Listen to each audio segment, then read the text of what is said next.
અકસ્માત કે કાવતરું વારંવાર વિમાન ક્રેશ થવાની ઘટના હવે સંજોગો કહીને ટાળી શકાય એવી રહી નથી.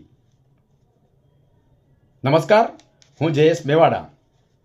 વર્ષ 2025માં ગુજરાતના પૂર્વ મુખ્યમંત્રી વિજય રૂપાણી સાહેબનું કરુણ મોત થયું અને હવે 2026માં મહારાષ્ટ્રના નાયબ મુખ્યમંત્રી અજીત પવારનું કરુણ મોત થયું.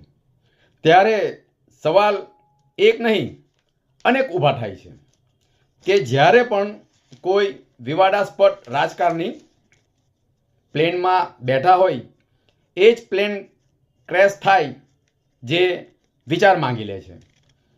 ખરેખર આ સાજિશ નથી તો બીજું શું છે? અકસ્માતનું કોઈ ચોક્કસ કારણ આજ દિન સુધી જાણી શકાતું નથી અને તે સામે પણ આવ્યું નથી. ત્યારે સવાલ એ છે કે ઉડાન પહેલાં સુરક્ષા એજન્સીઓએ પ્લેનની જાંચ પડતાલ કરી હતી કે કેમ, અને જો કરી હતી તો તેમને ખામીઓ કેમ નજરમાં ન આવી? શું પાયલોટ અનુભવી હતા કે બિનઅનુભવી હતા? એ વિચાર માંગી લે છે.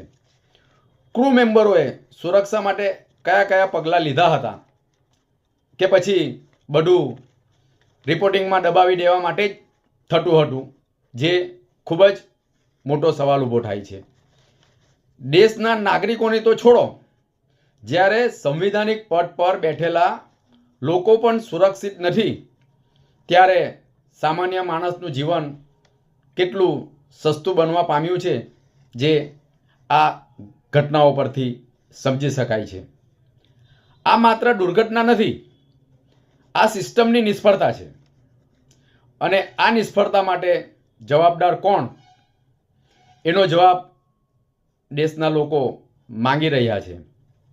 ત્યારે એક વાત ચોક્કસ કે આપણી સલામતી એ આપણે જ રાખવાની છે અને આપણી સાથે કોઈ અઠીગઠિત ઘટના ન બને તેની તકેદારી રાખવી હવે ખૂબ જ જરૂરી છે. નમસ્કાર, ફરીથી મળીશું, ત્યાં સુધી રજા આપશો.